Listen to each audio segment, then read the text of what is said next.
Listo. Vale, pues vamos a empezar entonces. Buenas tardes a todos y a todas. Esta tarde tenemos con nosotros a Koldo Hernández Lozano, presentando su conferencia Nadando en glifosato. Como él le explicará a continuación, pues el glifosato es uno de los herbicidas, si no el más utilizado en España, también en el conjunto del planeta. Y bueno, el tema es bastante controvertido, luego lo vamos a poder comprobar. Koldo es investigador, activista, doctor en Derecho, tiene un máster en Derecho Ambiental y es el responsable de tóxicos de Ecologistas en Acción a nivel estatal, ¿vale? Entonces, pues bueno, la verdad que nadie mejor que él para ponernos un poco en contexto esta tarde. Así que, bueno, vamos a pasar entonces con la conferencia y luego sí que habrá oportunidad para poder abrir un poco coloquio, consultar si os surge cualquier duda, cualquier inquietud o profundizar en aquello que os haya llamado la atención, ¿vale? Pues adelante. Pues muchas gracias primero a las compis de Aro pues por invitarme y a los que habéis decidido pasar un tiempito con nosotros en un día tan poco propicio, aunque aquí se está bien, se está calentito, tenéis un pueblo muy majo, muy bonito. ¿Por qué nadando en glifosato? Bueno, pues nosotros desde el pequeño grupo de tóxicos, que en Ecologistas en Acción, mi compañera Cristina y yo, hace un par de meses, no mucho más, sacamos un pequeño informe con datos oficiales elaborados por el Ministerio de Medio Ambiente ante una queja puesta por nosotros ante el Defensor del Pueblo sobre los resultados de las analíticas realizadas que obligatoriamente deberían realizar las confederaciones hidrográficas sobre la contaminación. De aquello que es susceptible de contaminar las aguas subterráneas y las aguas superficiales. Las analíticas en España, como en el resto de Europa, lamentablemente se centran en una serie de sustancias que se llaman sustancias prioritarias. Estas sustancias prioritarias se establecen a nivel de la Unión Europea y básicamente son, en lo que se refiere a pesticidas, se refiere a pesticidas prohibidos hace décadas.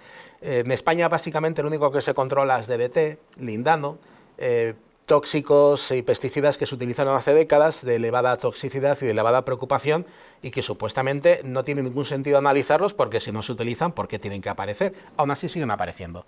Pero lo que es más chocante es que aquello que se está utilizando, como es el tema del glifosato, prácticamente no se analiza.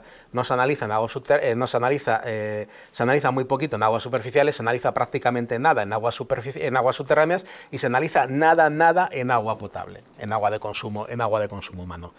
Esto es el motivo de este informe y con los resultados que nos han dado todas las confederaciones hidrográficas, pues sale un panorama de que aproximadamente en uno de cada tres sitios en los que se ha medido glifosato en España, aproximadamente en el 34%, se ha encontrado glifosato por encima del límite legal. En aguas subterráneas el mismo ministerio dice que sus datos no son concluyentes porque se analiza tan poco que no se puede determinar absolutamente nada. El glifosato, bueno, me imagino que conoceréis, el glifosato es un herbicida, es el pesticida que la industria que se dedica a la fabricación de este tipo de sustancias químicas, sin ningún tipo de ambaje, le llama el rey de los pesticidas. ¿Y por qué le llama el rey de los pesticidas? Porque es el rey de las ventas. El glifosato, tranquilamente, posiblemente es una de las 10 sustancias químicas de mayor venta a nivel mundial. Entonces constituye un éxito total. Y en España este éxito se refiere a una serie de números muy claros. Los datos de venta de plaguicidas en España son entre malos, malísimos y absurdamente malos. En resumen, pero bueno, aún así hay una serie de datos que obligatoriamente todos los años tiene que hacer el Ministerio de Agricultura y tiene que elevar a lo que es la Comisión Europea y se publican siempre con 2 años de retraso. Esos datos, hay un histórico muy pobre de pocos años, desde 2011 hasta 2021, porque el 2022 saldrá el año que viene. Esos datos dicen que en España aproximadamente en 2011 se comercializaron unos 7 millones de kilos. En 2020 se comercializaron 13 millones y medio de kilos. En 2021 bajó a 11 millones largos. Nadie sabe por qué, porque cuando le preguntas al ministerio encoge los hombros diciendo que él no tiene estos datos ni tiene por qué tenerlos, que él solamente está para recoger datos estadísticos, no para interpretarlos. podemos suponer que quizás sea debido a que esa bajada fue debido pues a la situación del coronavirus que produjo que, por ejemplo, en ciudades, en campos, en jardines, en espacios públicos, se utilizase menos glifosato.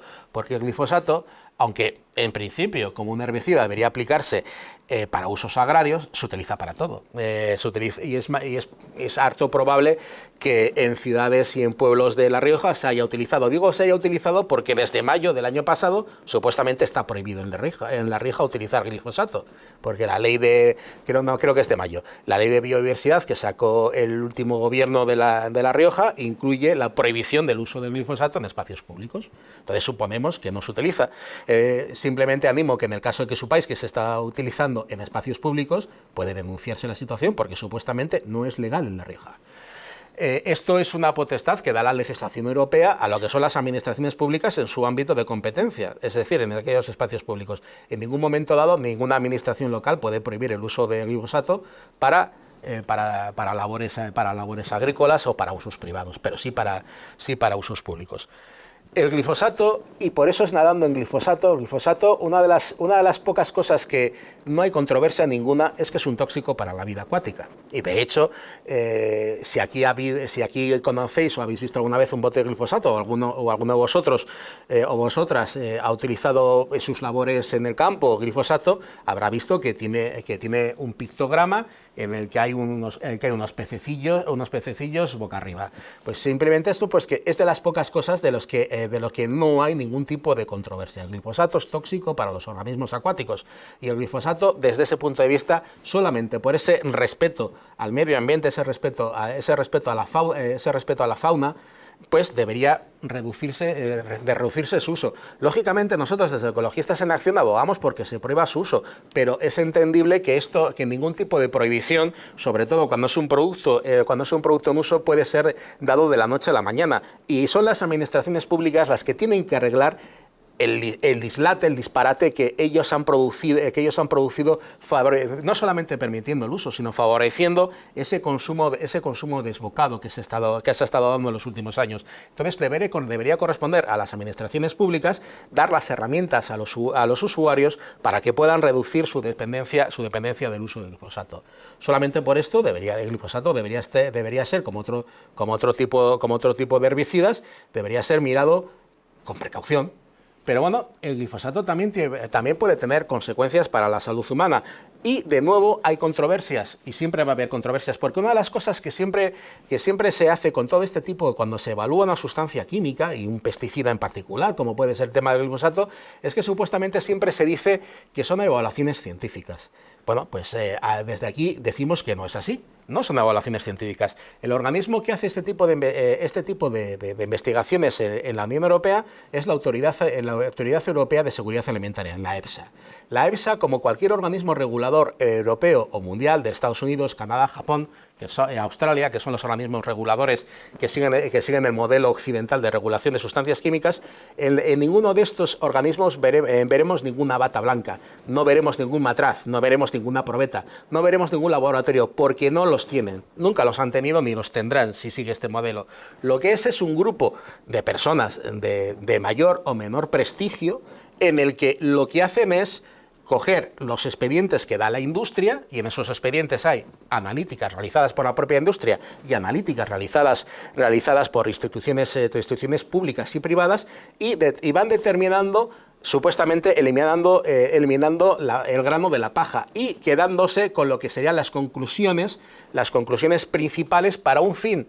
El fin de autorizar o no autorizar la sustancia. En ningún momento dado pretenden investigar. Es lo que se llama en filosofía ciencia regulatoria. No es verdad, no es una ciencia al uso ni aquello que nosotros podemos pensar que es ciencia.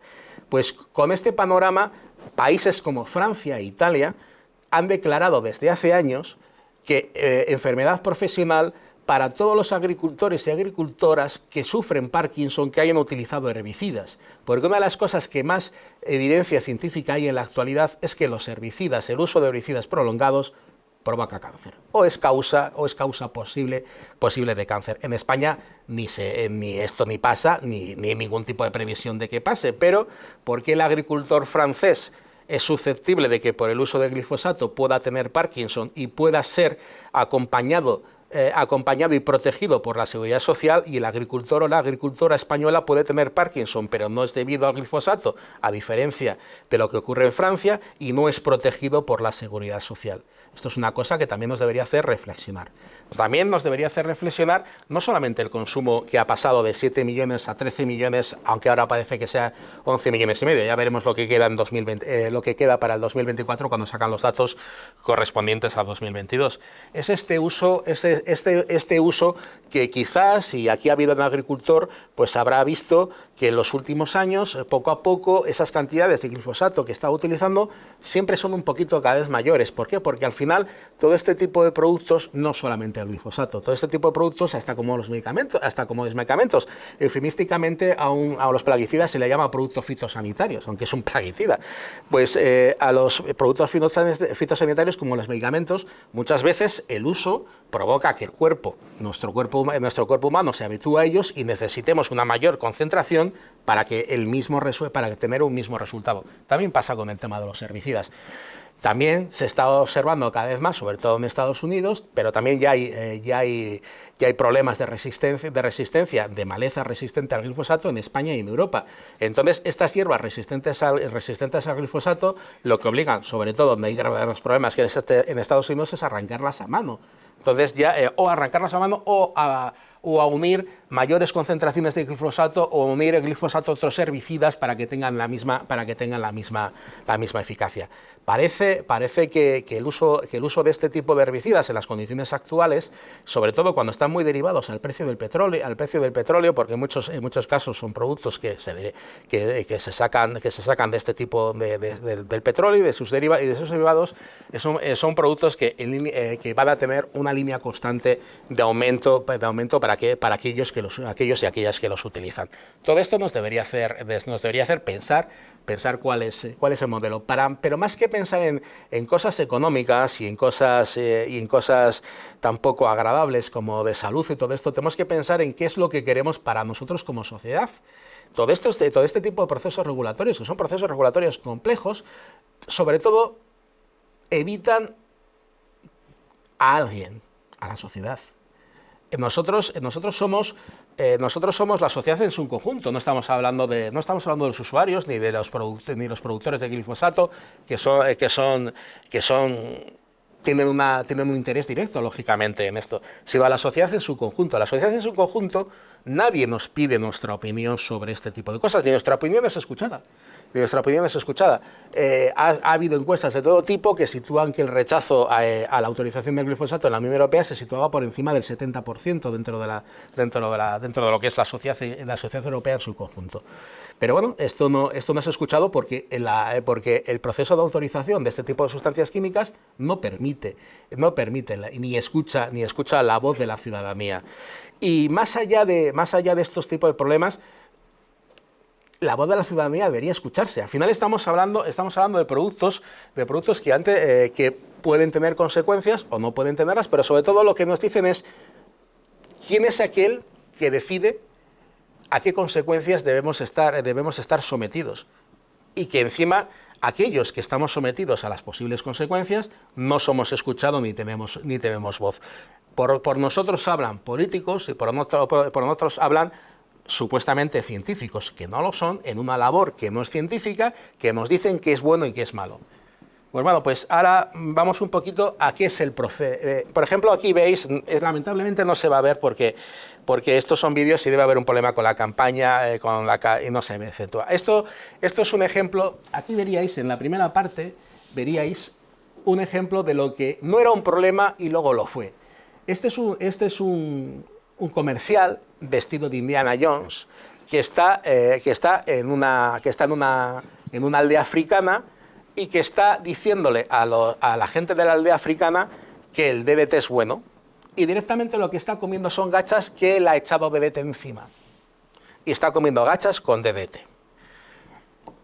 Mientras que la gente se ve en contraposición, se ve a gente de la aldea que está asustada porque les están diciendo que este producto, con lo cual está él llenando esas gachas que está comiendo, mata insectos, pero se lo está comiendo, y les está diciendo que es tan inocuo que no produce ningún perjuicio para nadie. Y entonces simplemente la gente de la aldea dice, no nos parece adecuado, no nos parece lógico, y rechazan el DDT en contra de la ciencia europea, de aquel momento, de la ciencia de los Estados Unidos. Este es otro momento glorioso, prácticamente este es el inicio de la ecología en el siglo XX. También va con el DDT. Ese humo que estáis viendo no es un humo de petardos, no es humo de fiesta, no es humo de un camión. Y esta pequeña figura que veis es un niño. Detrás de este niño hay 10 o 15 niños, y estos son los camiones del DDT que iban fumigando todas las calles de pueblos de Estados Unidos, fumigando DDT porque era inocuo, y todos los niños por detrás intoxicándose con el DDT mientras jugaban y gritaban contentos. Este es el inicio de la ecología. No sé si habéis escuchado pues el famoso libro, o conocéis el famoso libro de Rachel Carson, La primavera silenciosa. Rachel Carson es la pionera, la verdaderamente la iniciadora de la ecología como movimiento social, como lo conocemos, y ella puso voz de alerta sobre el uso principalmente sobre las consecuencias del uso del DDT, del uso de los plaguicidas. Su libro se llama La primavera silenciosa, porque después de usar DDT los pájaros dejaban de cantar porque habían muerto. Bien por el efecto directo del DDT o por lo que sucede muchas veces en la actualidad, porque estos herbicidas, estos plaguicidas, no es que maten directamente al pájaro, lo que hacen es que les matan de hambre. Entonces al final mueren. De hecho, no el glifosato, todos los plaguicidas en la actualidad se suponen que están relacionados con lo que alguna gente llaman el insectagedón, el arcamedón de los insectos, en lo que datos de muchos sitios del mundo, Alemania, Inglaterra, Australia, Canadá, Estados Unidos, sitúan la mortandad de los insectos actualmente aproximadamente en el 70% en masa. No estamos hablando de número de especies, estamos en el número de individuos. Aquí igual las personas de mi edad o aproximadamente de mi edad o un poquito mayores, igual recordaréis esos veranos eternos que empezaban en junio, acababan en septiembre, eran gloriosos. En que, por ejemplo, nosotros éramos una familia de 5 hermanos, mis 2 padres, íbamos en el Renault 8, íbamos todos a Petu House, nosotros, las 5 jaulas de canarios. Íbamos a veranear a un pueblo de cerca de Bilbao, a unos 100 kilómetros de Bilbao. Y en ese trayecto mi padre tenía que parar siempre el coche un par de veces porque tenía que limpiar el parabrisas de insectos que se habían aplastado contra el coche, y también limpiar pues el radiador. Ahora esto no sucede. Yo soy de Bilbao, yo he nacido en Bilbao, en una ciudad supuestamente bastante industrial, y en esta ciudad, yo en mi casa, desde el 9º piso, yo escuchaba el ruido de los grillos. Ahora no se escucha nada. Ahora esta primavera silenciosa la estamos convirtiendo en un eterno silencio, en el que solamente nos escuchamos a nosotros mismos y el ruido de Sálvame. Pues en este silencio, los distintos investigadores sitúan como tercera causa el uso de plaguicidas en general, y las otras 2 causas están relacionadas en cierto sentido con el uso de los plaguicidas, porque están relacionadas con el cambio de uso de suelos y con la destrucción de bosques primigenios, como puede ser el tema del Amazonas o el tema de los bosques de Indonesia principalmente. Estas son las 3 causas, que encima es muy curioso porque estas mismas 3 causas son las 3 causas que los investigadores relacionan como principales razones de las zoonosis, como la del coronavirus, que recientemente todos sufrimos en distinto grado.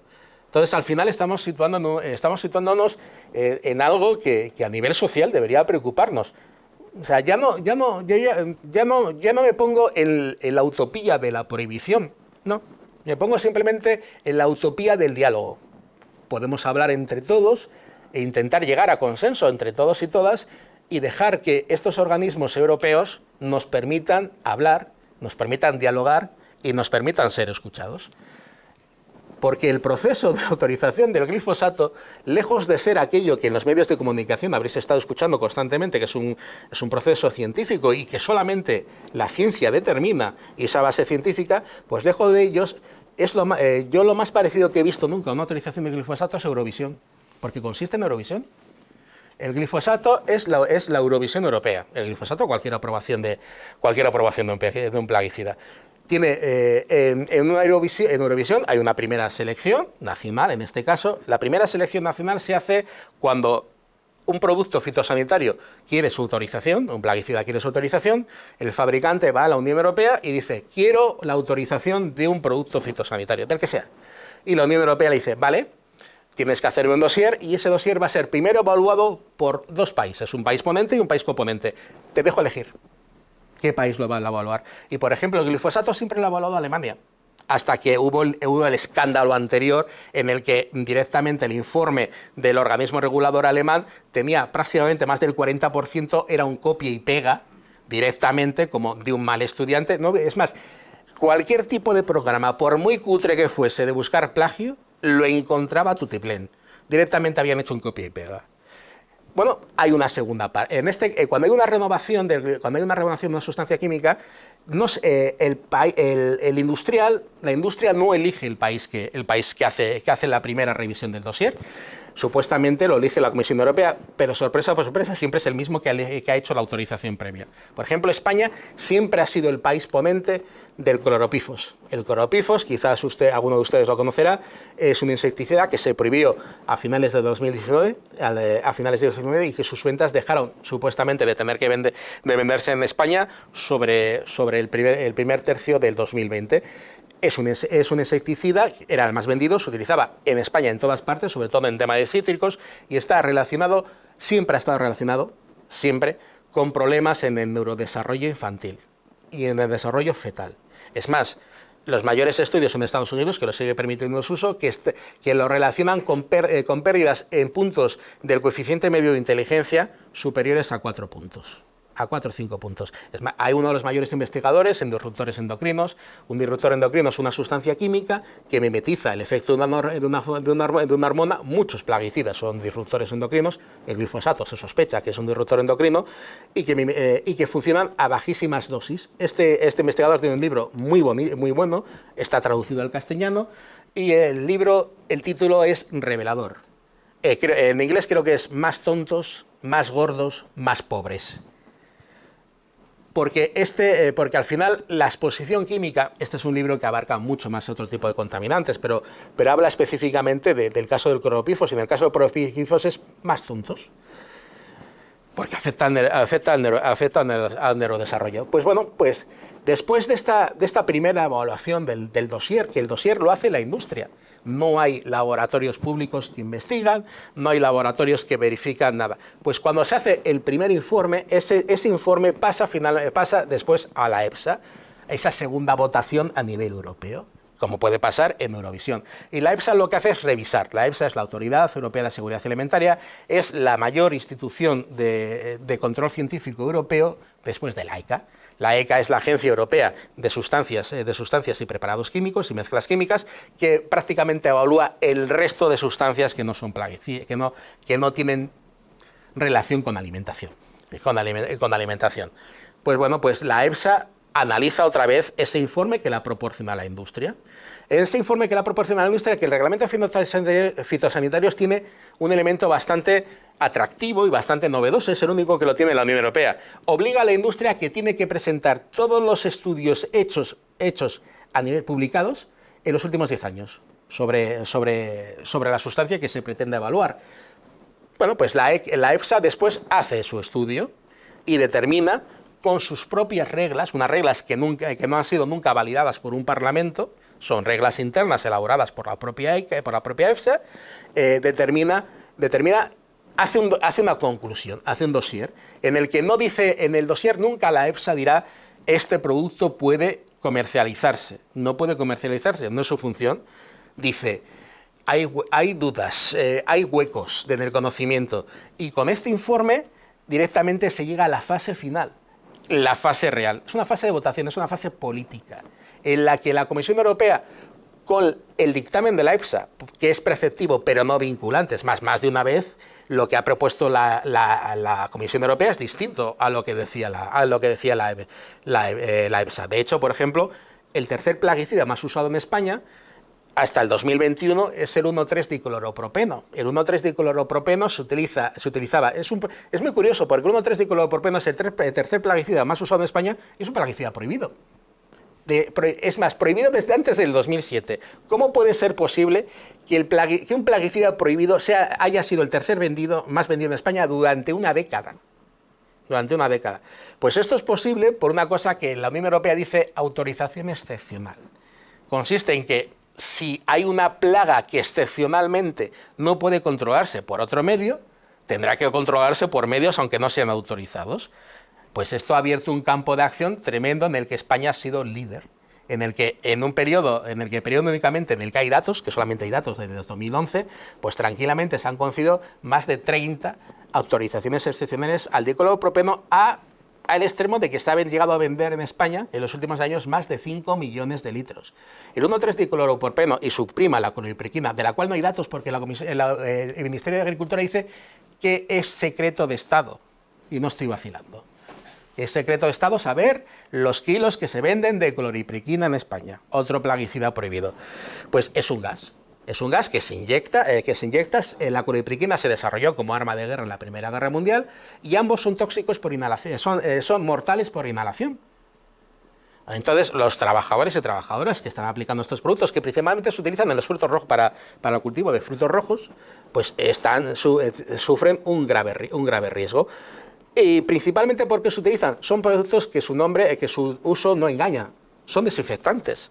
Su función es desinfectar la tierra, acabar con toda la vida que pueda albergar la tierra para que el cultivo no pueda tener ningún tipo de competencia, porque son cultivos de muy alto rendimiento, que están continuamente de varias cosechas en el año. Son ese tipo de cultivos que no solamente son los frutos rojos, en lo que España, esos cultivos que últimamente nos han dicho tanto porque están agotando de forma legal e ilegal el agua de Doñana. También esos cultivos también se producen a base de ese uso necesario para lograr ese tipo de producción, ese uso necesario de este tipo de productos. Pues este tipo de productos es el tercer más vendido en España, es curioso. Ahora mismo ha sido sustituido por un producto legal en la Unión Europea, pero no legal en España, el metansodio. Y no es legal en España porque España lo prohibió hace unos pocos años.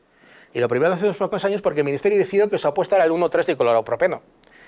Y lo prohibió porque es que había producido muertes en Francia. Había producido en Francia para consumidores. Este es el producto que ahora mismo, desde el año 2021, se está utilizando en sustitución del 1,3-dicloropropeno. También es asfixiante, también es mortal por inhalación, pero está permitido en la Unión Europea como una sustancia activa sujeta a... No sé, ¿cómo se dice? Sujeta a... No me acuerdo cuál es el nombre, pero como sujeta a revisión. Sujeta a revisión, ese tipo de sustancias activas de pesticidas son aquellas que básicamente son sustancias cancerígenas, mutagénicas o tóxicas para la reproducción de tipo 2, es decir, no son 1A, 1B, es decir, no hay pruebas en humanos, pero se sospecha que sí pueden ser mutagénicas y tóxicas para reproducción. Bueno, pues este producto en concreto, que ahora mismo es el que se está utilizando en España en sustitución del 1,3-dicloropropeno, los investigadores sitúan que su toxicidad es más del doble y algunos llegan hasta 5 veces más el doble que el 1,3-dicloropropeno. De nuevo, deberíamos tener voz en este tema. Deberíamos tener voz. Y es más, aquellos usuarias deberían estar bien informados de aquello que están utilizando, porque al final este tipo de tóxicos, lógicamente, a quien puede llegar a afectar en mayor grado son aquellos que se encuentran más expuestos y a sus familias. Bueno, pues después de estas dos revisiones científicas, pues llega lo que es la votación, y es la votación real de Eurovisión. La propuesta de la Comisión Europea tiene que alcanzar en una votación, en un comité, se llama el Comité de Piensos Vegetales, Animales, un nombre larguísimo, tiene que alcanzar el 55% de los votos de los Estados miembros, un voto por Estado miembro, que represente al menos el 65% de la población europea. La anterior renovación del producto del glifosato, en la que se empezó antes del 2015 y terminó en 2017, la Unión Europea empezó diciendo, para que veáis cómo se negocia todo y cómo luego nos lo venden como ciencia, lo que realmente es política y mercado. Bueno, pues la Unión Europea empezó diciendo que su propuesta de renovación era de 15 años. Una sustancia activa la primera vez se puede utilizar por un máximo de 10 años. En las renovaciones el máximo es de 15. Bueno, pues como no se llegaba a ese consenso, a esa mayoría, la Unión Europea, la Comisión Europea renunciaba a la votación y entonces alargaba otra reunión para hacer otra propuesta. 15 años, 10 años, no. 7 años, no. 5 años, no. 6 meses, no. Entonces al final se llegó a lo que es la Liga de Fútbol Español. Se llegó al comité de apelación, porque en estas cosas hay un comité de apelación, en el que con la misma regla de votos es la última instancia. Con esta misma regla de votos consiste, si se consigue lo que ha dicho la Comisión Europea, ningún problema, el reglamento sale a efecto. Si se vota en contra, la propuesta de la Unión Europea queda totalmente descartada y el producto en concreto no puede aprobarse, y si no sale la mayoría, la Comisión Europea puede hacerle lo que le da la gana. Y es lo que ha pasado en esta renovación de hace un mes, o menos de un mes. Bueno, pues en el 2015, que termina el 2017, de 15 años se pasó a 6 meses, y en el comité de apelación la Unión Europea, la Comisión Europea llevó una propuesta de 5 años. Y se consiguió la mayoría porque Alemania cambió el voto. No estoy bromeando, no estoy vacilando. Cuando se le preguntó a Alemania qué había pasado, dijo que su representante se había confundido al votar. Para que luego esto nos situemos en lo que es ciencia pura y dura. Bueno, pues en la última renovación, había tal marrón que con el tema del glifosato y cuando se vuelva a hacer, volverá a haber tal marrón que nadie quería quedarse con el problema de la renovación. Nadie quería quedarse con el problema de la renovación.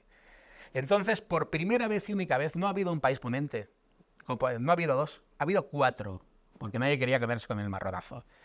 Pues los países componentes hicieron su estudio, en el estudio dijeron que no había ningún problema y adelante.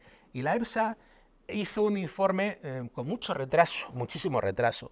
Hizo un informe y su dossier básicamente decía que no había ninguna preocupación crítica. Entendido por preocupación crítica, ninguna preocupación que abarcase a todos los usos previstos por la industria. Eso quiere decir, he leído en lectura inversa, que podía haber preocupaciones para algún uso, pero como no la había para todos los usos, no había preocupación crítica, con lo cual todo podía ir adelante. La propuesta de la Unión Europea, de la Comisión Europea, fue una propuesta de renovación de 10 años.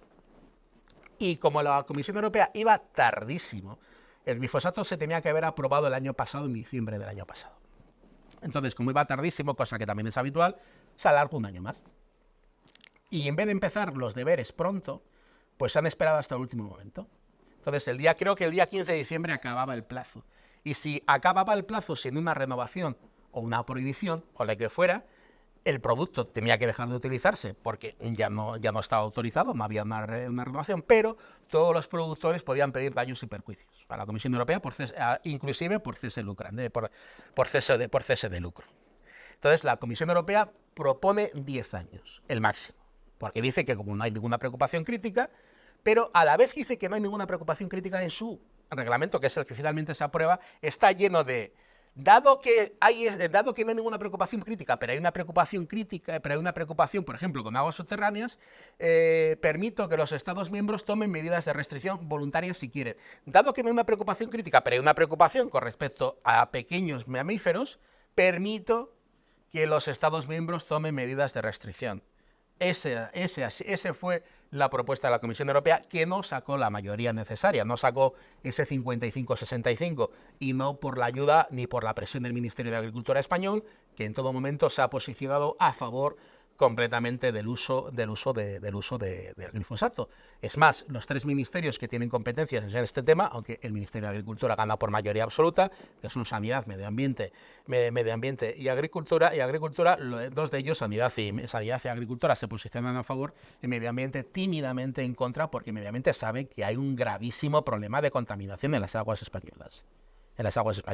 Y el día que se pongamos a mirarnos con seriedad en aguas subterráneas y quizá en agua potable, también vamos a tener un problema. Porque aquello que no se mide, no existe.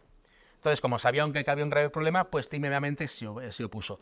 Pues bueno, como no tuvo esa mayoría, en vez de seguir negociando, porque había tiempo para seguir negociando, igual una reducción, que era lo que proponía Francia, porque Francia se abstuvo y Alemania se abstuvo, fue directamente al comité de apelación. Y en el comité de apelación no hubo modificación de voto. De hecho, solamente lo único que hubo fue peor para la Comisión Europea. Italia, que apoyaba la aprobación del glifosato, se abstuvo. Pero no se consiguió esa mayoría necesaria para rechazar el glifosato, ni la mayoría necesaria para aprobar a la Comisión Europea. Entonces se dejó en manos de la Comisión Europea, que unilateralmente ha decidido aprobar el glifosato durante 10 años. En un reglamento, que es lo que os he dicho yo. Si quieres, vamos a ver un par de historias del reglamento para que veáis ese grado creo que lo tengo aquí. Ese grado de preocupación o de absurda forma de preocuparse. Bueno, aquí tengo ese reglamento, si os interesa, es el reglamento 2660 del 2023, de 28 de noviembre. Está de 28 de noviembre de este mismo año. Está muy reciente, muy reciente. Por ejemplo, dice...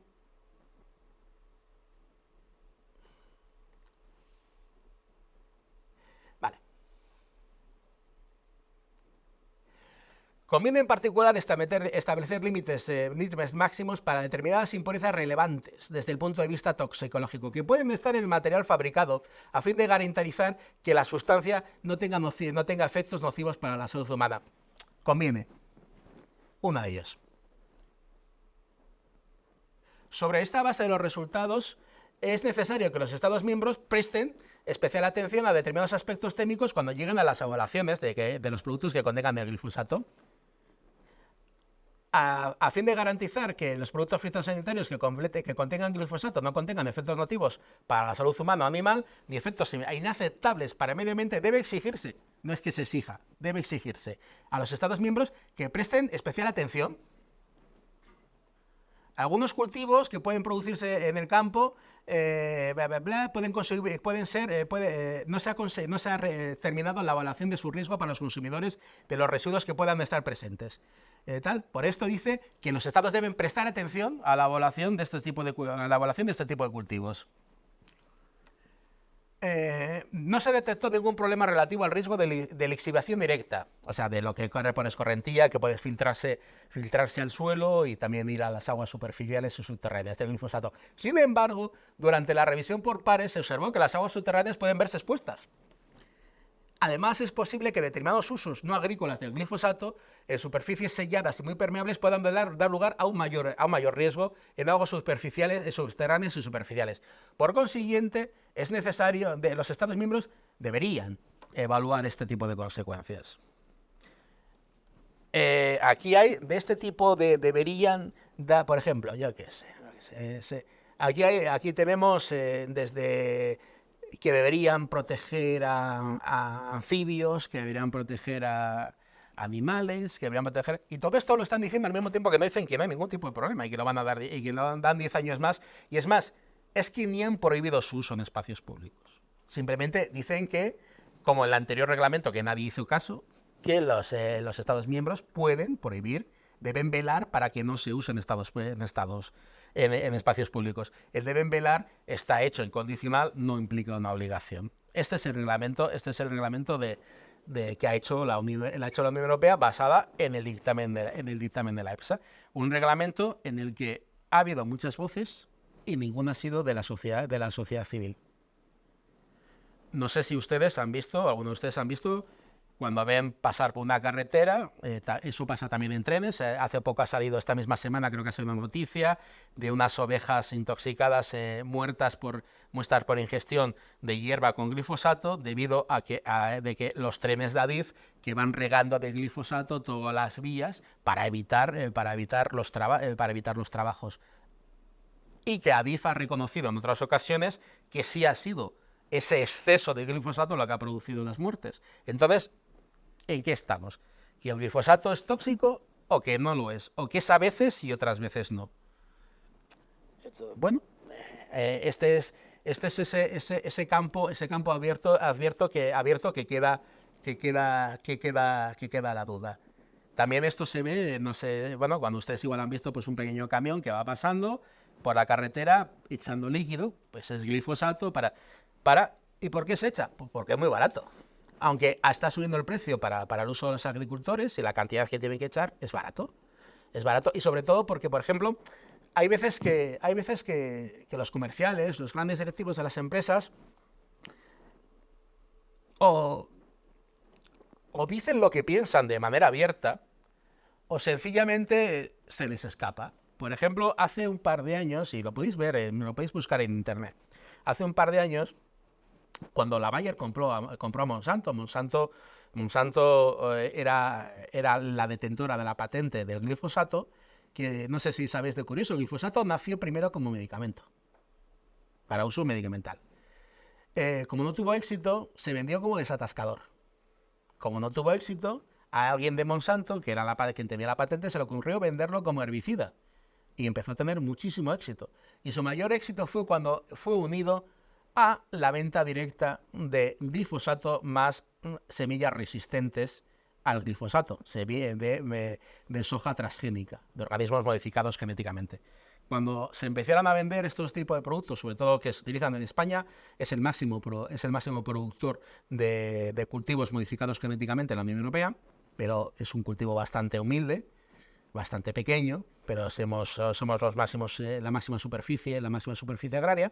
Pero esto en otros países en los que exportamos nuestro modelo alimentario, exportamos aquello que no queremos. Nosotros en Europa no hemos prohibido los transgénicos. Lo único que decimos es que la legislación europea dice que lo que tienen es que evaluarse. Entonces, y que por primera vez en el reglamento de transgénicos lo que se permitió es que los Estados miembros unilateralmente pudiesen prohibir su uso en el Estado miembro. Pues bueno, pues estos productos cuando nosotros no los utilizamos prácticamente en España, no los utilizamos prácticamente en Europa, pero exportamos el modelo a Argentina, exportamos el modelo a Brasil, que ahí sufren, porque estos datos que estoy dando del glifosato son una broma cuando estamos hablando de este tipo de países. Es una broma. En esos países llueve glifosato. Llueve glifosato sobre escuelas, llueve glifosato sobre ciudadanos, llueve glifosato en el campo. It's raining glifosato. Pues en esos países que nosotros exportamos, nosotros no utilizamos organismos modificados genéticamente, ni utilizamos esas cantidades de glifosato, pero esos países son los que nos están produciendo el pienso para la producción industrial de animales en España. Nosotros exportamos esos modelos que no queremos en esa especie de doble rasero europeo con una doble hipocresía regulatoria. Pues cuando Monsanto creó su primera patente de organismo modificado genéticamente, no engañaron. La patente se llama Ready for Roundup, preparado para el Roundup, que el Roundup es el producto de glifosato más vendido a nivel mundial. Y hace unos años era el único que podía venderse porque era el único, la Monsanto era la única que tenía la patente. Ya la patente quedó libre y la venden muchos fabricantes, pero lógicamente la Bayer Monsanto la que más. De hecho, la Bayer, una de las razones por las que compra la Monsanto es por sus ventas en glifosato y por su tecnología biotecnológica, su biotecnología.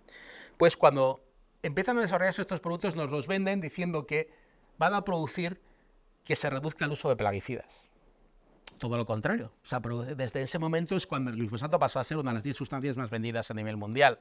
Ahora mismo estamos en otro proceso de cambio en el que se está ahora mismo negociando en la Unión Europea con un gran ímpetu por parte del gobierno español actual que se permita el uso de lo que son de aquellos organismos modificados genéticamente no transgénicos por las nuevas técnicas.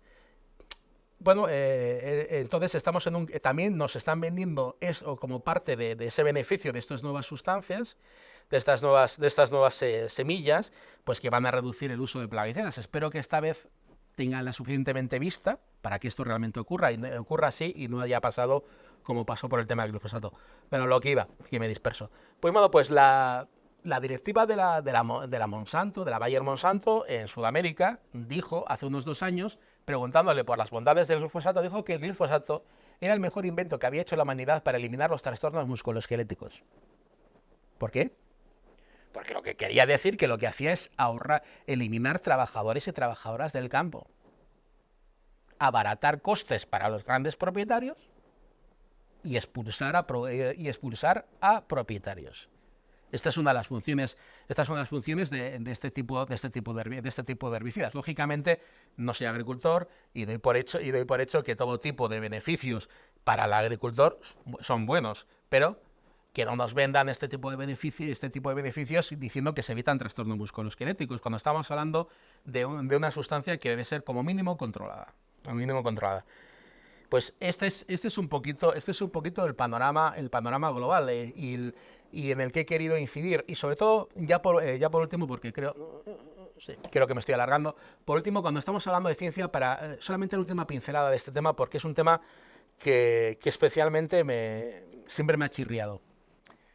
¿Por qué básicamente la EFSA, como todos los demás organismos regulatorios, solamente toma en validez los estudios hechos por la industria? De hecho, en la última el último dictamen de la EFSA prácticamente está hecho solamente con estudios hechos por la industria, cuando hay cientos, por no decir miles, de estudios hechos por instituciones públicas pagados con dinero público que no son utilizados.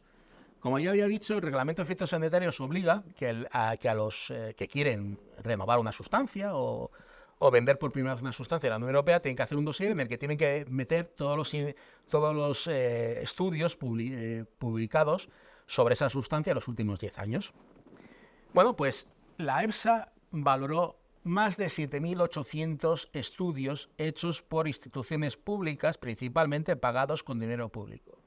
De estos 7.800 estudios, solamente aproximadamente 30 pasaron el corte de la EFSA, de los cuales ninguno fue considerado relevante para la autoridad, para su dictamen.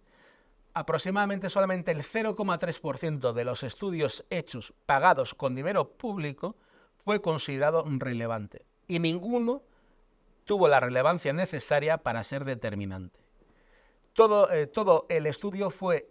lo que se consideró relevante fueron los estudios hechos por la industria. ¿Por qué? Porque las guías de la EFSA, como las guías de la ECA y otras guías, se basan en una escala de valoración hecha por la BAS a finales de los años 70.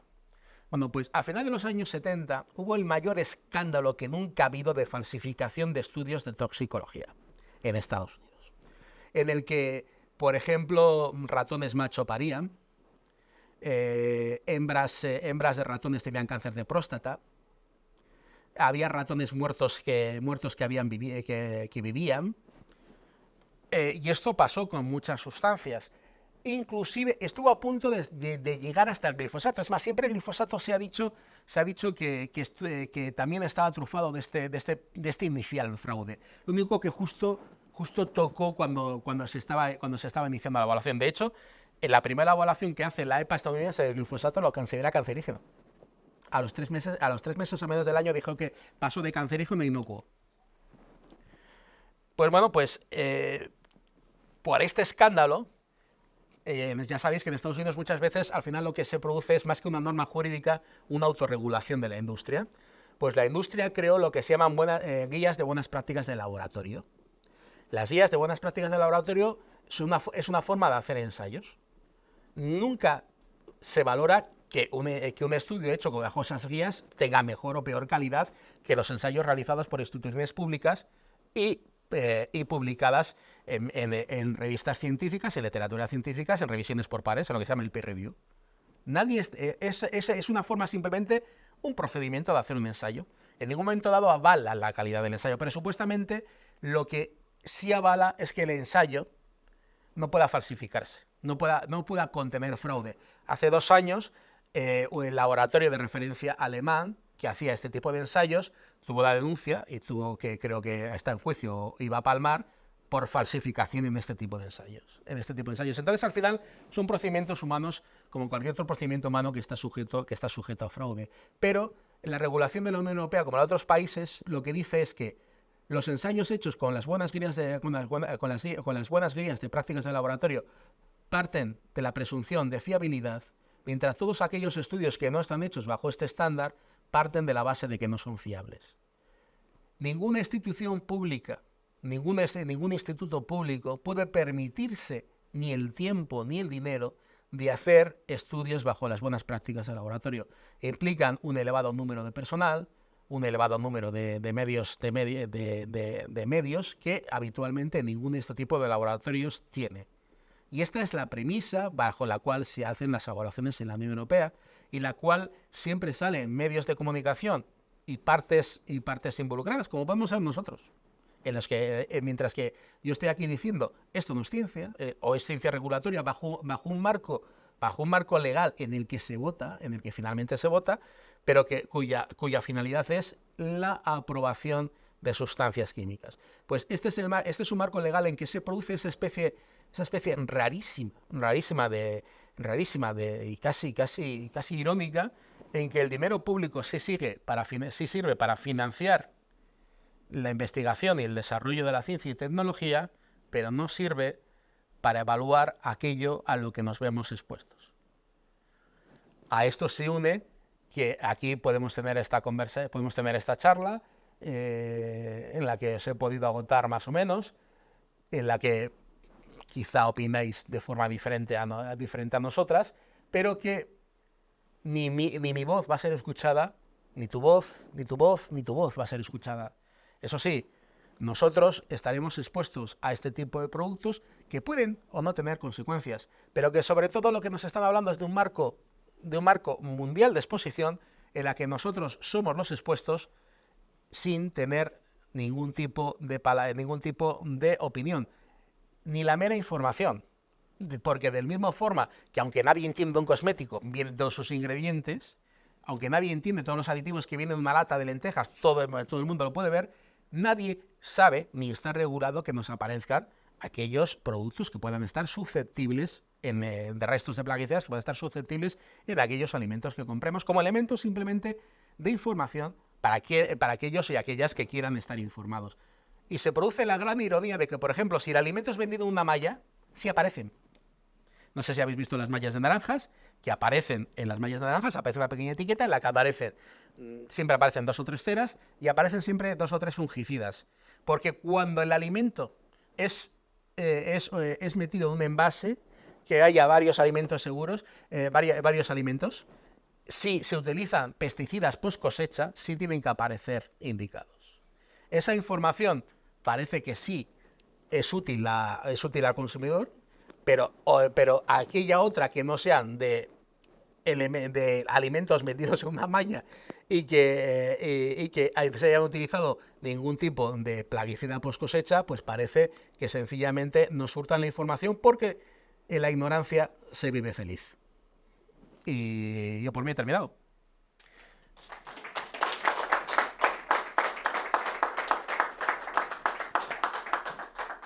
Vale, pues ahora igual si os parece damos paso a las preguntas o cualquier cuestión que queráis comentar. Un comentario. Sabrás que Monsanto acaba de confirmar en un juicio que está en Estados Unidos. Llevan palmando desde hace más de 4 años. Es más, hay libros, si te interesa, hay libros en inglés, porque no he visto ninguna traducción en castellano que hablan hasta del primer juicio. El modelo estadounidense de litigación es imposible en Europa. Aparte que no solamente eso, que encima fijaros una cosa, que por ejemplo la Monsanto en este caso está siendo penada por haber producido cáncer a usuarios de glifosato, cánceres en la sangre en usuarios, pero en ningún momento dado esa penalización económica viene acompañada ni tan siquiera, no de la retirada del producto, ni de la restricción de su uso, ni tan siquiera de lo que es la etiqueta. De hecho,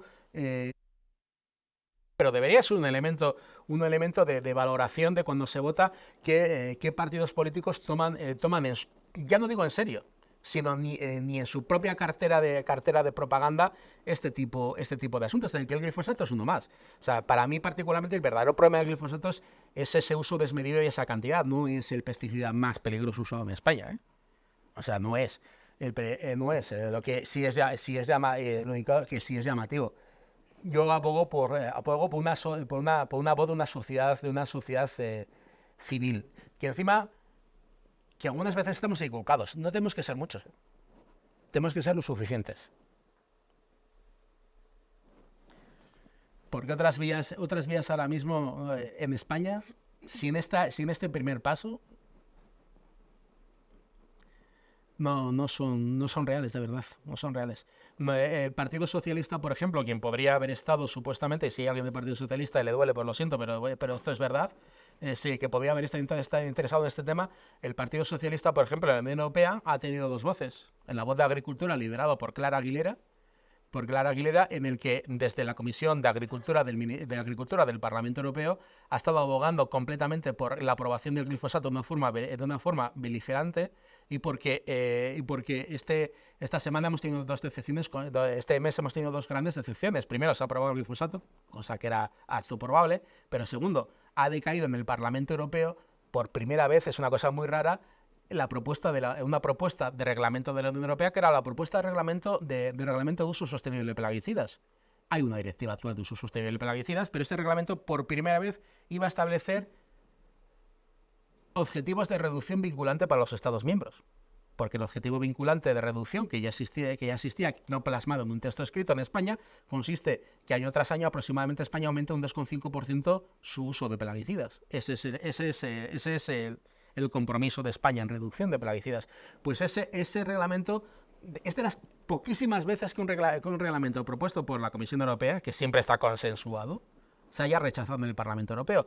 Pues mientras que el Partido Popular ya sabíamos cuál era su posición, el Partido Socialista nos chocó muchísimo porque, por ejemplo, en la Comisión de Agricultura, Clara Aguilera, la líder del Partido Socialista, abogaba directamente, no que por esto saliese, sino porque esto fuese totalmente destruido. Mientras que, por otra parte, César Luema estaba diciendo que el reglamento tenía que salir, pero votó que no. Esto es la voluntad de los partidos mayoritarios. Entonces, por eso digo que muchas veces voces pequeñas, pero potentes, no solamente, pero una voz más global de lo que son los grupos ecologistas. Los grupos ecologistas al final tenemos un sesgo claro, puro y duro, y un sesgo que nos dan los demás.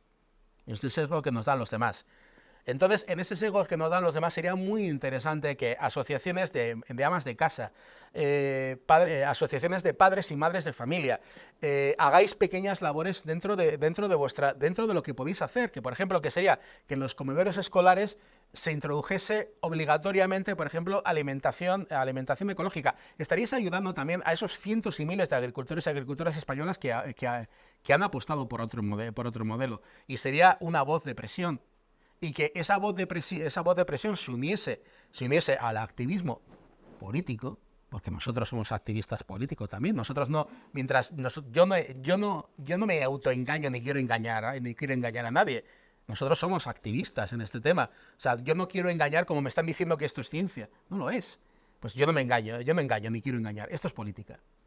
Pero que esas voces más acreditadas, asociaciones de padres, asociaciones de mujeres. Por ejemplo, en Estados Unidos hay una asociación de amas de casa que es potentísima, Mother Jones. Y solamente desde las agrupaciones de amas de casa de barrios y de pueblos de Estados Unidos se están haciendo grandes avances. Porque al final esa voz es una voz que es más escuchada por los políticos. Sí abogo por este tipo de cosas. Y luego, lógicamente, por presionar a las administraciones públicas en lo que podamos hacerlo. O sea, estamos continuamente... De hecho, por ejemplo, este año ya llevaremos más de 120 actuaciones administrativas contra el Ministerio de Agricultura, con escasísimo éxito. Pero ahí estamos. La única alternativa que hay es la agricultura ecológica, la cobertura agrícola. Claro. ¿Cómo podríamos llegar al agricultor? No lo sé, Disculpa, no sé si tú eres agricultor o... Mira, el agricultor al final es como cualquier otra persona humana. El agricultor utiliza los medios que le han dicho que los tienen que utilizar y que ha utilizado siempre. Hay que reeducarle, pero ¿cómo Claro, podríamos hacer? pues reeducarle solamente se reeduca con dinero, con políticas y con dinero público. Pero en eso Pero bueno, pero vamos a ver, pero tú crees, ahí vamos a tardar. pero vamos a ver, tú crees que no hay dinero metido en la otra base. Mira, en octubre, a finales de octubre, hubo el Congreso Anual de la Comisión Europea sobre disruptores endocrinos. En ese congreso se dijo, solamente lo que eran los efectos para la salud de los disruptores endocrinos anualmente en la Unión Europea, de los cuales muchos plaguicidas, inclusive el glifosato, se piensa que son disruptores endocrinos, estaba valorado anualmente entre 40.000 y 200.000 millones de euros. que pagamos todos a tocateja todos los años. Todos los años. Entonces, sí hay dinero. O sea, te dicen que claro que hay dinero, lo que veis es voluntad. O sea, por ejemplo, podemos poner casos tan sangrantes como el del cloropifos. El cloropifos se prohíbe en el 2019. Se prohíbe en el 2019 y se prohíbe su primo, que es el metilcloropifos. Pero se prohíbe con la misma información científica que años antes decían que no había problemas. O sea, base hay para actuar científica y no científica. Base científica de científica. Lo que no es voluntad política, ¿por qué? Porque tampoco esos intereses esos intereses pasivos y entendibles de muchos agricultores y agricultoras y intereses activos de otros agricultores y de la industria son más fuertes, son voces más potentes. O sea, Monsanto y, por ejemplo, Monsanto ¿cómo se llama la agrupación? Una de las mayores agrupaciones agrarias españolas, que se dice que es sindicato, llevan 1 año y pico estando todos los días en la Comisión Europea. ¿Tú sabes el dinero que vale eso? ¿Tú sabes el dinero que vale eso? O sea, ellos pueden hacerlo porque tienen ese dinero. O sea, nosotros, yo he tenido 3 reuniones este año por internet y después de pedirlas mucho tiempo. Y luego nos llaman lobby, y lo somos. Pero yo me quiero llamar el lobby bueno, pero soy tan lobby que no llego ni a lobito.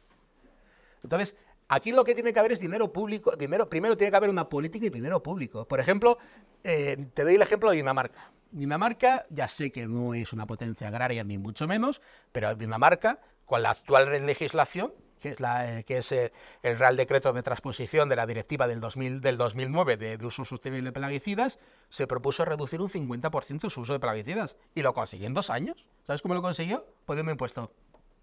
No prohibió el uso de plaguicidas. Dice, quien utilice plaguicidas en función de su riesgo, paga más. Se acabó el tema. ¿Ha muerto la agricultura, la pobre, la poca, la nula, la pequeña, la mediana, la tímida agricultura danesa? No. Pero es que esto te lo traslado a cualquier otro ámbito. Es un problema estructural. Tenlo claro. Las empresas están por encima de los políticos y las que funcionan bajo la Claro, nadie. pero completamente de acuerdo. La historia es que hay que medirlo precisamente como tú dices, que lo haga mal, impositivamente más cargado hasta que esa empresa desaparezca. En todos los Es que, es cuestión de voluntad política, claro, como dices, pero ¿contra quién peleas?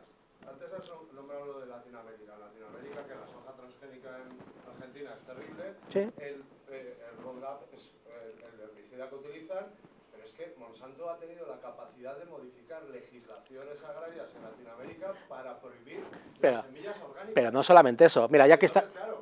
estás hablando de semillas, aquí tengo toda una conferencia del tema de semillas. El tema de semillas. Mira, te comento. Mira, en Nigeria, creo que es en Nigeria.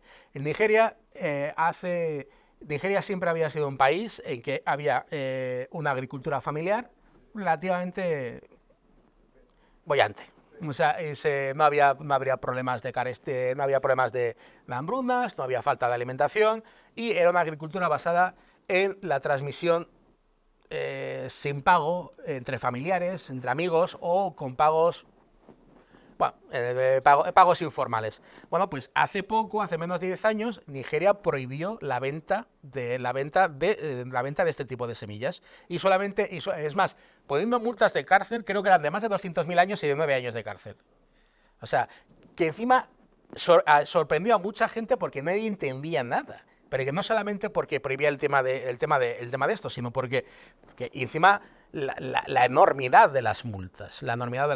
¿Y cuál es la única respuesta a que pudo pasar esto? Pues la respuesta es que posiblemente esto fue debido a acuerdos de rescate del Banco Mundial Internacional, de etc. Si te interesa este tema, te recomiendo un libro que acaba de sacar ahora mismo Pepe Esquinas.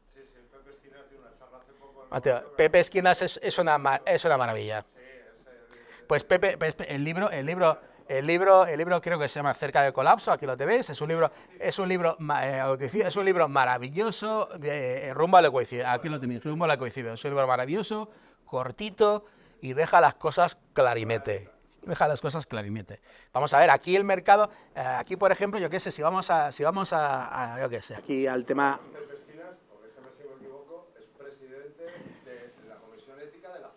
Sí, es más, es el padre de la regulación de la FAO de semillas. Pero por ejemplo, Por ejemplo, una de las consecuencias de la Revolución Verde, que la Revolución Verde está basada en muchas cosas, pero no son plaguicidas, es lo que dices tú. En la actualidad solamente se cultivan básicamente, únicamente 150 especies vegetales. De las cientos de miles que había, básicamente solo se cultivan 150 especies vegetales. De estas, solamente 12 se estima que representan básicamente todo el sustento mundial. Y esto se calcula, datos de la FAO y de Pepe Esquinas, del libro, se calcula que en torno al 90% de todas las variedades de plantas, agrícolas han desaparecido en el último siglo. Pero encima esto va a producir... Hay gente tan asustada con esto y estados tan asustados. De hecho, hasta Naciones Unidas está tan asustado con esto que ha hecho bancos de semillas que parecen Fort Knox. ¿Por qué? Porque, por ejemplo, una de las mayores hambrunas conocidas en el cine es la hambruna que hubo con la patata en Irlanda, que produjo varios millones de muertos y toda la inmigración irlandesa a Estados Unidos. Eso fue por una enfermedad de la patata, que ¿cómo se solucionó? Trayendo una variedad de patatas de Bolivia. Si ese banco genético desaparece y la variedad de las semillas es cada vez menor en un modelo que está basado mucho en el uso de agrotóxicos, ¿qué puede ocurrir cuando algún alimento básico, como puede ser el arroz o el trigo, tenga una de sus variedades mayoritarias, tenga un problema brutal que impida tener cosechas rentables durante años? Si no tenemos esa posibilidad de traer la patata boliviana. Hay gente muy preocupada. Y el trabajo de Pepe Esquinas en la FAO fue este principalmente. Monsanto por ejemplo, es escandaloso. Monsanto, el tema de los polinizadores, que antes has hablado de ello, toda esta cuestión, el 60% de los polinizadores... No, hay datos que lo elevan al 70%. Claro, que lo elevan al 70%, porque eso va a... Pero, por ejemplo, aparte siempre se centra en la abeja doméstica. La abeja doméstica no está en peligro. No. Son el resto. Es el resto. Y si se acaba... Bueno, de hecho hay algún vídeo muy simpático en YouTube que lo podéis ver y veis agricultores chinos polinizando con pinceles los árboles. Porque no hay abejas. De hecho, ahora mismo gran parte de los abejeros españoles, una parte de los abejeros españoles no se dedican a producir miel, se dedican a alquilar sus abejas. Porque lo que hacen es llevar las abejas de un sitio a otro, porque como no hay abejas suficientes en determinadas zonas de España para polinizar los cultivos, llevan sus abejas para que polinicen, las alquilan. Es un negocio. Fíjate la locura en la que vivimos, que esta gente estuvo a punto de darle un Nobel. Sí. Porque decían que acababan con el hambre en la Tierra y tienen un proyecto tecnológico que son abejas robóticas para Sí, que no, que ya tengo que sí, aparte son unos bichos feísimos. Pero, por ejemplo, ¿qué se puede hacer? Mira, una de las cosas que siempre nos dicen, la reducción de plaguicidas nos va a llevar al hambre, y nos dice el hambre a la henchida Europa, del cual yo soy el ejemplo poco agradable. O sea, yo estoy en riesgo de ser famélico, no me jodas, de verdad. O sea, la henchida Europa va a pasar hambre, o sea, y España va a eliminar el hambre produciendo pistachos, que es lo que parece que ahora se va a hacer, o produciendo fresas. Vamos a eliminar el hambre produciendo pistachos. O sea, no me vaciles. Datos también del libro de Pepe Esquinas. 830 millones de personas pasan hambre anualmente. 35.000 personas mueren por hambre diariamente. Desde el año 2006, por primera vez en la historia mundial, hay más personas gordas que hambrientas. El sistema alimentario produce actualmente un 60% más de lo que consume la humanidad. Ahora, si estáis metidos, os recomiendo meteros en una de las páginas de noticias diarias del sector agrícola. Hay 2 o 3 periódicos que, por ejemplo, salen continuamente. Se prohíbe la venta de berenjenas de clase 2, porque el precio ha bajado mucho y entonces directamente las tiran antes de comercializarse. Un tercio de toda la producción alimentaria se desperdicia en el transporte. 1.200 toneladas métricas, que es una barbaridad, se pierden en el campo. Otro tercio es utilizado para producir comida basura, que es la que produce la sobrealimentación. El despilfarro en la Unión Europea se cifra en 127 kilogramos por año y persona. En España son 169 kilogramos por persona. Y esto es el chocolate del oro, porque realmente siempre nos dicen los anuncios de los periódicos, los telediarios, no hay que desperdiciar, que no hay que desperdiciar. Pero esto es como cuando nos dicen que hay que ahorrar agua para lavarte los dientes, que está muy bien, pero te niegan que el 80% de todo el consumo de agua de España es la agricultura, y que este año, que ha llovido muy poco, no ha llovido menos que el pasado, ha llovido de forma más irregular. Lo que sí ha aumentado de forma drástica en los últimos años es el regadío. Es más, ahora mismo zonas en las que nunca ha habido una gota de agua y que no se había visto más que cultivos de secano están inundadas de agua. Pero es eso, pero nos dicen y nos meten presión a los ciudadanos para que te laves en un vaso, para que te laves los dientes en un vaso de agua, que puede estar muy bien o mal, pero te informo, no va a eliminar el problema. No, no, sí es el absurdo. Ya esté. O sea, pagando una bolsa biodegradable en un supermercado, mientras No, y para la el 28, cada uno en un otro, privado. otro ejemplo del tema del dislatesto. Hace 2 o 3 años, creo que fue en el 2015, la ECA da un informe, bueno, no, fue la EFSA nuevamente, da un informe sobre el bisfenol A. El bisfenol A se utiliza principalmente en envases, sobre todo en envases plásticos, porque el bisfenol A es un polimerizante. También se utiliza en pinturas. O sea, es algo que polimeriza muy rápidamente. El bisfenol A se creó primero como un medicamento, con un estrógeno para mujeres, pero que no tuvo gran éxito porque no era muy potente. De hecho, fue sustituido rápidamente por una molécula muy similar, el diestrol-bestrol, que en Europa se vendió muy poco, pero en Estados Unidos es de las pocas veces que una sustancia química está relacionada totalmente con un problema. El primo potente del bisfenol A, unos años después de estar prohibido en Estados Unidos como medicamento, empezó a verse que se veía mucho cáncer en matrices de mujeres. Un cáncer muy raro. Y la única relación que tenían esas mujeres es que no ellas, sus madres habían tomado el medicamento cuando estaban embarazadas, porque era un medicamento que se daba para evitar abortos. Ahora mismo es la tercera generación de mujeres, principalmente también a mí de hombres afectados, pero de mujeres que sufren cáncer de matriz cuando nunca han estado expuestas a esta sustancia. Esto es una de las cosas divertidas que tienen los disruptores endocrinos, que pueden afectar ya se ha visto en ratones hasta la 5ª generación, cuando solamente es la primera de esa 5ª generación la que se ve afectada. Bueno, pues el bisfenol A, en el 2015 quiero recordar que la EFSA subió el límite bastante, no me acuerdo qué cantidad. En el 2015 y 2016. Este año, o el año pasado, lo ha subido a 20.000 veces más.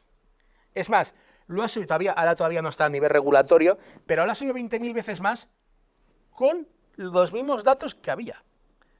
Es más, ahora mismo no hay persona humana en Europa que mee de forma legal. Todas las personas en Europa mean más bisfenol que de lo que la EFSA dice que va a estar permitido. Entonces, estos son ironías, y esto es lo que desde que la sociedad civil, pero todo este tipo de datos al final es un batiburrillo y crea agonía y crea hasta chascarrillos, crea agonía y al final, más que nada es ¿por qué tenemos derecho a opinar sobre determinadas cosas y otras no? ¿Por qué no tenemos derecho a opinar a lo que queremos? ¿A qué queremos vernos expuestos? ¿A qué queremos que se expongan nuestros hijos? ¿A qué queremos que se expongan nuestros familiares? ¿A qué queremos que se expongan a los que más amamos? ¿Por qué no? O sea, tenemos derecho a opinar hasta votar en Gran Hermano. Pero para esto no. O sea, tenemos derechos para opinar en lo más frívolo y lo más íntimo, ¿no? Entonces, yo, hombre, agradezco mucho que hayáis venido, porque esto ya tengo que... Mira, yo creo que no va a ir nadie, lo agradezco. No, estoy acostumbrado, ¿eh? Estoy acostumbrado. Entonces, pues lo agradezco bastante y que estéis interesados, pero al final estoy convencido que prácticamente todos los que estamos aquí ya estábamos convencidos antes de venir.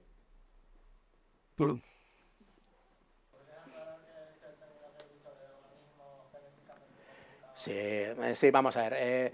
Un organismo modificado genéticamente es un organismo al que se le ha hecho una modificación genética para tener una propiedad que no tenía antes. Esto se inició con la soja transgénica, hecha por Monsanto, que fue el primer organismo modificado genéticamente. La ventaja que tenía era que aguantaba el glifosato. El glifosato es un herbicida que no es selectivo. Ataca todo. No solamente ataca aquello que se quiere destruir, sino que ataca aquello que no se quiere destruir.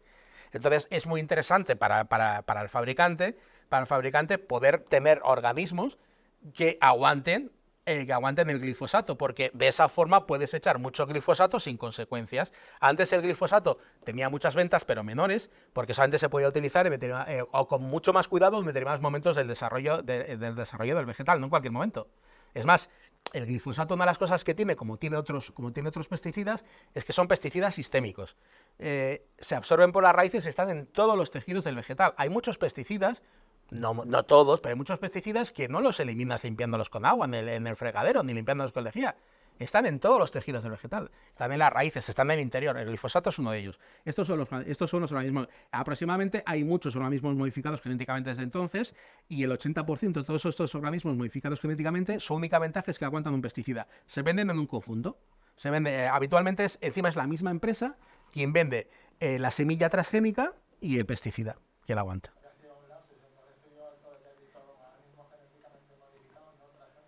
No, porque ahora se están los organismos modificados transgénicos, que fueron los iniciales, es porque lo que se le estaba el gen extra que se le estaba aportando a la modificación genética no era propia de esa especie. Por ejemplo, se le estaba dando a una manzana o a las hojas, se le estaba aportando un gen de una bacteria. Ahora mismo hay una nueva tecnología, desde hace unos años, la tecnología CRISPR y todo esto, hay una nueva tecnología que lo que se está haciendo es que lo que se produce son organismos modificados genéticamente, pero no son transgénicos, porque lo que se produce son variaciones, modificaciones dentro de las mismas variedades del mismo, por ejemplo, dentro de variedades de una manzana, dentro de variedades de manzanas, o dentro de una misma, o modificaciones dentro de los genes de una misma semilla, de una misma variedad vegetal o animal. Es por eso la diferencia entre organismos modificados, los transgénicos y no transgénicos. Hasta hace muy poco tiempo solamente había transgénicos.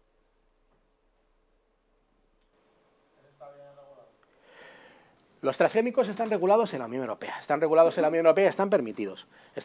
En Estados Unidos están permitidos totalmente. En la mayor parte del mundo están permitidos, y están permitidos sin ningún tipo de cortapisa, porque ellos lo hacen bajo lo que llaman principio de equivalencia.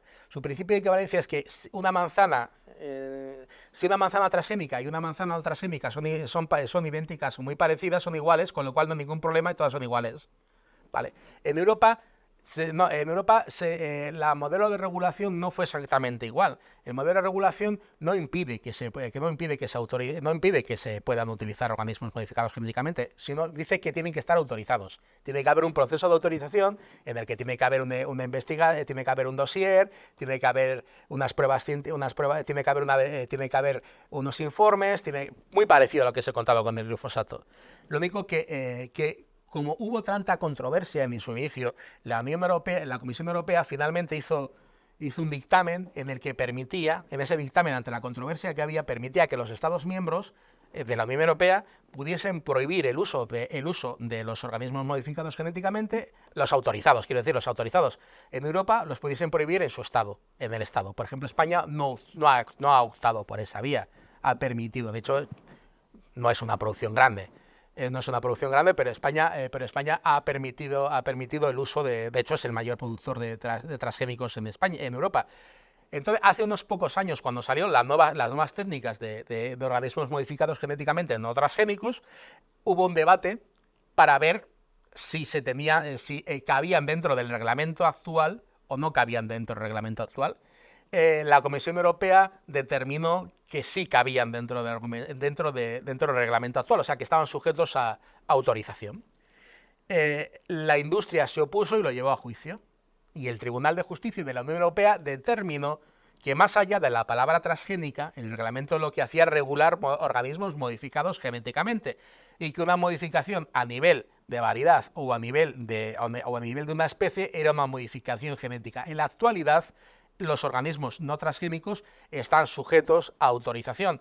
Eso se quiere evitar. Se quiere evitar por parte de la industria totalmente bajo la alarma de la pérdida de competitividad de la Unión Europea, que nos van a invadir Asia, y bajo simplemente la llamada de que vamos a pasar hambre si no tenemos este tipo de organismos. Entonces ahora mismo se está negociando en la Unión Europea para evitar la sentencia. Se está negociando un nuevo reglamento un nuevo reglamento que afecte únicamente a estas nuevas tecnologías. Este reglamento, en el que España es uno de los aladides, lo que está intentando es que se apruebe y que no haya ningún tipo de cortapisa ni prácticamente ningún tipo de regulación para este tipo de sustancias. Es más, esto puede suponer, se quiere permitir hasta en la agricultura ecológica. Y más allá del debate de si estos pueden producir daños a la salud humana, si hay estudios o no estudios, que es un debate en el que no quiero entrar porque no creo que es bueno y aparte no lo domino. Pero más allá de ahí, lo que habla de estos tipos de transgénicos es de nuevo a lo que ha dicho aquí el compañero. ¿A quién va a tener la propiedad de la vida? Estos, por ejemplo, no sé, me imagino que igual sabéis, pero la mayoría de estos transgénicos, los actuales, los que están actualmente en el mercado, bien son lo que se llaman sustancias suicidas, o sea, no pueden reproducirse una vez después de su uso, las semillas que dan son estériles. Es el Tratado de Aspectos de Derechos de la Propiedad Intelectual relacionados con el comercio. En este tratado se exige por ley que las semillas para ser comercializadas deben ser estables y uniformes. O sea, lo que se quiere es el mismo tipo de alimento. ¿Por qué? Porque la maquinaria agrícola de las grandes explotaciones es una maquinaria que está diseñada para un tipo de volumen de pieza. Las piezas por debajo y por arriba de ese volumen no interesan. Esto, claro, esto afecta al agricultor, afecta al consumidor. O sea, sé que soy un boomer de categoría, o sea, doy todo el estado, salvo que ya no logro estiarme. O sea, pues esa imagen que tengo de buen boomer, yo me acuerdo, no sé si os acordáis, éramos cinco hermanos que comíamos como limas, proporciones bíblicas. Por ejemplo, todos los sábados, porque en aquel momento no se abrían los domingos las tiendas, pues siempre comprábamos 20 litros de leche y 12 barras de pan. Que habitualmente se acababan antes, pero se compraba fruta de huello. Tú ibas a la frutería y te encontrabas variedades de frutas que ahora mismo no las hay en ningún sitio. Y no estamos hablando de frutas exóticas, porque aquí no ha habido frutas exóticas hace muy poco tiempo. Aunque parezca mentira, los caquis, una de las frutas más infectas para mi gusto que ha parido la naturaleza, no existía. O sea, no existía. Ni ese cultivo desmesurado de mangos que ahora mismo tenemos, o aguacates que no son de aquí, pero había decenas de variedades de manzanas en el mercado, había varias variedades de naranjas, había esas naranjas que nosotros le llamamos las naranjas con hijos. Tú las abrías y había dentro otra pequeña naranja enorme. Ahora no hay ninguna, han desaparecido, o principalmente se venden para el mercado alemán. Las naranjas sanguíneas solamente se venden principalmente para el mercado alemán. O sea, ese tipo de variedad ha desaparecido al mismo tiempo que cada vez más tenemos la idea de que hay cada vez más variedad. ¿Por qué? Porque hemos logrado hemos logrado cambiar la variedad de los alimentos por la perpetua ubicuidad. O sea, directamente ahora hay pimientos todo el año, hay pepinos de mejor calidad todo el año, lechugas de Holanda que vienen a España, lechugas de España que vienen a Holanda y con camiones que se chocan entre ellos mientras van rodando en España en lechugas en Francia lechugas holandesas y lechugas francesas. Es real, es un caso real. Es un caso real, o sea, y al mismo tiempo que tenemos esa sensación de que los supermercados están llenos de alimentación, es verdad, y alimentación de verdad, lo que está menguando es la calidad y lo que está menguando es la variedad. O sea, ahora mismo cualquier tienda, no sé si pasaron, lamentablemente no lo conozco.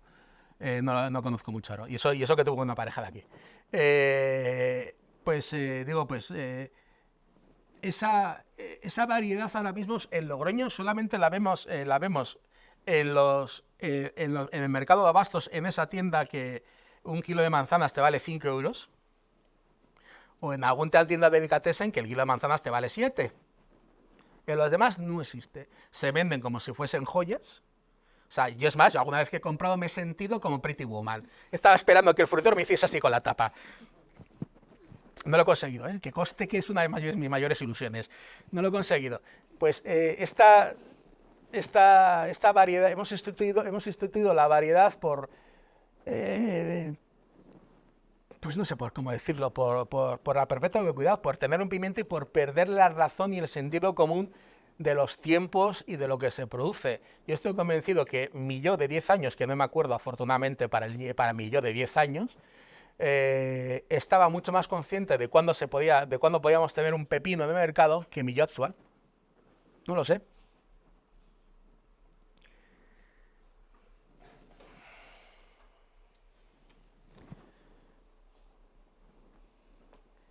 Pues si no hay más, todos a tomar una cervecita. Muy bien, pues bueno, damos por concluido entonces. Muchas gracias, Koldo. A vosotros. Gracias a vosotros también por venir.